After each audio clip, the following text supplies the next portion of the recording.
you're Dutch, you're Portuguese, you're German. You learned our nothing. You called us stupid. That's white privilege.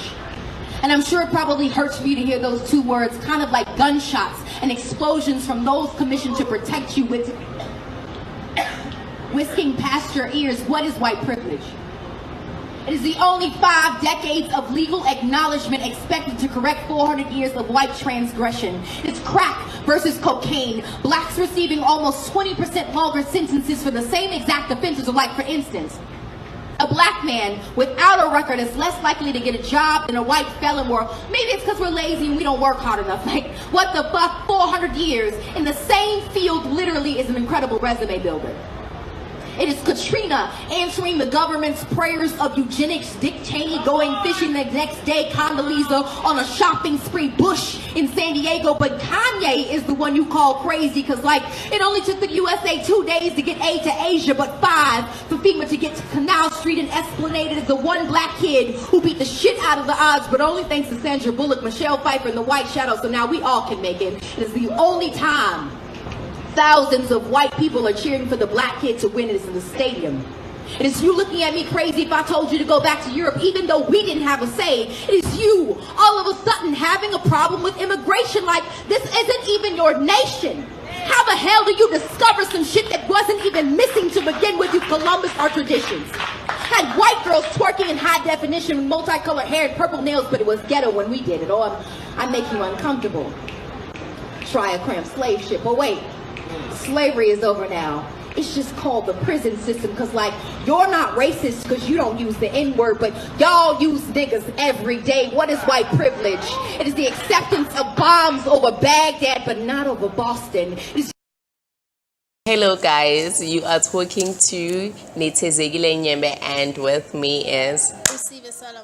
Welcome to Bonafide Fellas, and today we will be talking about the trending topic hashtag Black Privilege and Helen Zille. Oh wait guys, before we get into it, don't forget to subscribe and comment and hit the bell button so that you can be notified when we upload our new videos. This article was written by News 24, and can you just tell me what the IRE is, because I don't know how to... IR again, I think it's R. Twitter R, I don't know. Okay, what whatever. does it even mean? Okay. Helen Zille sparks Twitter ire again with Black Privilege comments. I'm sorry guys. Okay, outgoing Premier of the Western Cape and one of South Africa's foremost polemicists, Helen Zille is at it again, causing a stir on the social media sites for her most recent comments about Black privilege. Zille was replying to a viral video of an American poet ruminating the topic of white privilege on the social media platform, which has since drawn ire from media personalities and former public protector Tulima Donzel. The video starts off with the speaker saying, "We learned your French, we learned your English, we learned your Spanish, we learned your Dutch, your Portuguese, your German, you learned our nothing, and you call us stupid." Zille replied to the tweet, "Why is she saying this stuff in English?" That was the question.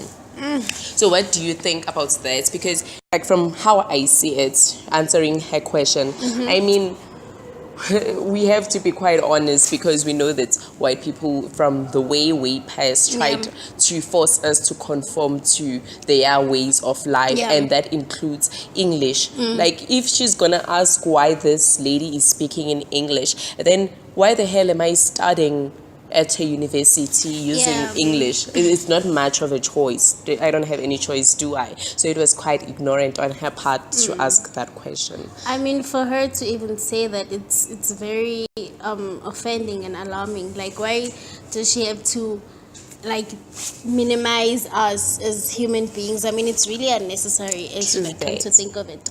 And I don't think, do you think there's such thing as black privilege? I don't think so. There is no such. How about we read that tweet from Helen Zille speaking about white privilege? So before that, Aldrin Sampier, sorry, I can't if I didn't pronounce that well, responded to Helen Zille's tweets by saying, "Would you ask of a rape victim, why did she keep the baby?" Don't be the person. I know that you're always up for a debate, but sometimes you tweet the most hurtful and inconsiderate things. Musi speaks of white privilege. You gonna ask him why he is speaking English. Catch that dirt, Helen Zille. Yeah, that's Corbin Mabet's shots fired. Yeah, shots fired. So I think the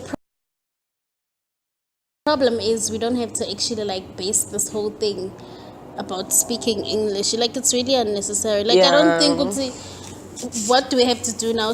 Like type and speak in Xhosa. Like what is this? You know, it shows that she didn't even put even the slightest thought in her words, because this lady is saying from her poem is the fact that us blacks have been being quite accommodative of white people. We learned their ways of life, but yet they know nothing about us. And what Helen Zille is saying in response is, you shouldn't be speaking in English. Like, what the hell? She's quite old to be typing such things. I mean, that's very, for a former premier, is she still a premier or whatever? According to this article, because I don't know quite honestly, it says that she is Western Cape Premier. This is crazy. And now she's coming at Thuli Madonsela for responding to those awkward and disturbing tweets. I mean, how demeaning is that? From this article, we see that Hlumla Dandala, the actor, that amazingly charming man. Oh my God, African man. So it says that her response to Hlumla Dandana that's really turned up the heat, right? Okay, what did Hlumla Dandana say? Okay, Dandala was responding to a Twitter user who posted suits associated with colonial influence. No. How about all the other privileged colonial stuff we take for granted? The car, the suits, the cell phone, iPad. Okay, I don't think I'm interested in what this person has to say. But let's hear the nitty-gritty part of the whole thing. Okay. That is where Helen Zille says, well, you clearly don't understand black privilege. It is being able to loot a country and steal hundreds of billions and get re-elected. Okay. If people want... question, what is she getting at? Who is she talking about? Because obviously there's an intent behind this whole thing. Who is she talking about? I think that's when she wrote this tweet, she kind of lacked a lot of judgment. She did. Because it shows from here that she totally condemns what is this, corruption. Yeah. But she went about it in a wrong way, because by saying that black privilege is being able to loot a country and being elected, it means that she is applying this to the all whole, black people. Yes. So, and then when you interpret this, because there are some other people who made a couple of comments saying that what she implies is the fact that we are thieves as blacks. Because when you're talking about white privilege, what are we talking about? Talking about how white people benefit from a lot of things, and we mean all of them inclusive. Yes. But black privilege, what the hell is she talking about? I think she's even confusing black people who are economically, well, I don't know if that makes sense. People who are advantaged, black people who are advantaged. So she puts that to everybody, which is very wrong. 100%. So I don't think so. It means even those small people who are black, who made it in life, they did not achieve their dreams genuinely. It had to be through corruption, from what I understand from this. Like, to even think, Uguti, as South Africa, we're striving for equal rights and equal everything, but she's gonna go ahead and do this. Yeah. It's crazy. It's very disappointing crazy. Coming from a premier. Like, Ramaphosa, please reshuffle these people. Just think, a Western Cape Gonzagalan. I mean, she's no crazy. wonder, like, you come to think of it, no wonder most of the black people who live there, like from townships like Kaelisha and whatever, they are like very, very poor, even more And than out of order. Out of order. Why does she like worry about kids who joining gangs in Cape Town, for example? Like, what's the problem? She should be focusing her energy on important stuff, not just posting things about privileges and bullshit, because that is bullshit anyway. So, back to the article, are you still going to read or... I think that would be it. I'm trying to actually access some pictures from the tweets that people made, but from what I know, because I can't get to them now, my storage is quite full. People are raging, like they are shivering with anger. You can tell. I'm shivering with anger. This little girl. Okay, I'm sorry. So I feel like we, like our character, okay, we know that even from the past, our name as black people has been tarnished, like, and beyond, but let's just hope it's not beyond repair. but I feel that like recently they have attacked us even worse. Even Trevor Noah, our beloved Trevor Noah. Me saying like beyond repair, I feel like it's gonna take us a lot and a whole lot of years to recover from a lot of things. Like Njongobusho Trevor Noah, our very own black person is turning against us when he finds the chance. Like he identifies himself as, I don't know, being in the middle.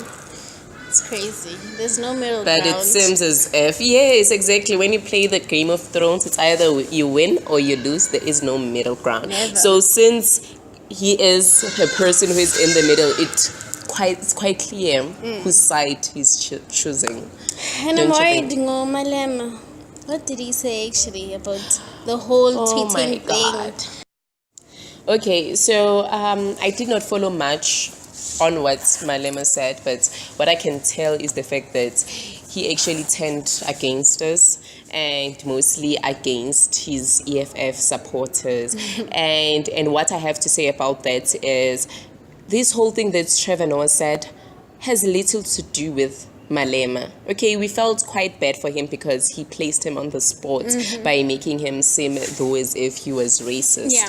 So, but that's just the small part of it, you understand? Yeah, okay. What matters more, because people think it's all about Malema, it is all about black and white people, or what, I don't know, all of these arguments and political parties. Yeah. Whereas what Trevor Noah said is it really calls for concern for everybody, black, white, yellow, green, blue, because he, by alleging that there is threatened white genocide in South Africa, that is what he said. That's so wrong. That is so wrong. And from what we have learned is the fact that when the international community thinks that there is white genocide, we become investigated. Yeah. Already we are under investigation because of Trump, right? And AfriForum. Yeah. And then here comes Trevor Noah saying such stuff which might lead to us receiving sanctions. Right? And these sanctions would mean what? It would mean that white people would be rescued from this alleged white genocide. They will be welcomed with open arms in American countries, Europe, and everywhere. And us black people will stay here enduring the punishment and the consequences, because we will be isolated economically, military, and politically, you name it. And just to deviate a bit, as much as there's like a bit of segregation between whites and black people, but South Africa as a nation, we need each other indirectly. So but even though people may not voice it, but we do need each other. If they may leave out of the country, we will suffer, as you say. So it's quite problematic what he says. So I think it has nothing to do with race, but our well-being as a country. Because it would be really tough. Already we are suffering. Our economy is crippled.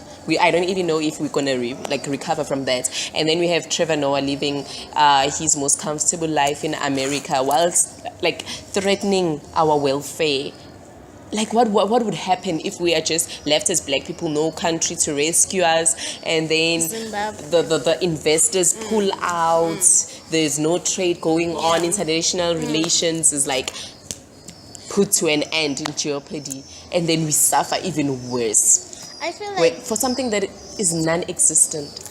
Yeah, it is. And I feel like sometimes, Trevor Noah as a comedian, like, it loses the main purpose of his show. Yeah. Sometimes, because as much as he's there to make people laugh, but don't make people laugh at an expense of other people. That is quite wrong. So as we must adjudicate on this before it gets any further damage. Yeah, I totally agree, 100% fact. And what I have to say is I love Trevor Noah. I'm his supporter. And what I have to say is, although I try not to be sensitive about the whole topics about race, but what I have noticed is with his jokes, and what he just said about white genocide just kind of confirms my suspicions in a way. Because I felt though as if when he jokes about white people, it's like he is giving them a pat on the back. They have arrogance. That is arrogance. I think it's a compliment. Saying that you understand that they don't take shit. It's a good thing, right? Because it's self-efficacy. But when it comes to us black people, like the shower joke, okay, it was funny, but he just grabs us by the hair, drags us through the mud and stomp on us, you understand? And I've been quite tolerant, but for it to come to this, for him to confirm what AfriForum has been alleging against us, these lies, it kind of stings, you understand? And for a person who's a South African, it's wrong. It's wrong. And why doesn't he come forward and rectify this? Come forward and say, okay, I apologize. There's no white genocide going on in South Africa. He did nothing except deleting those videos. And you can't wipe everything out of the internet. It can be recovered when. And as much as, because most of the time, Trevor likes to joke about politicians and whatever, like ANC, Ramaphosa, Malema especially, which is okay. But don't make it sound as if South Africa is dysfunctional. South Africa doesn't follow its values and whatever. Because it becomes a problem internationally. Yeah. So I don't know what you guys think about this Trevor Noah thing. Because they even say that comedians can make jokes and get away with it. So I don't know. What do you guys even think about that? Yeah, please do share your thoughts on the comment section below. Thank you for listening to this video. Don't forget to subscribe, share the video, click on that notification bell so that you would know each and every time we post. We're out of here.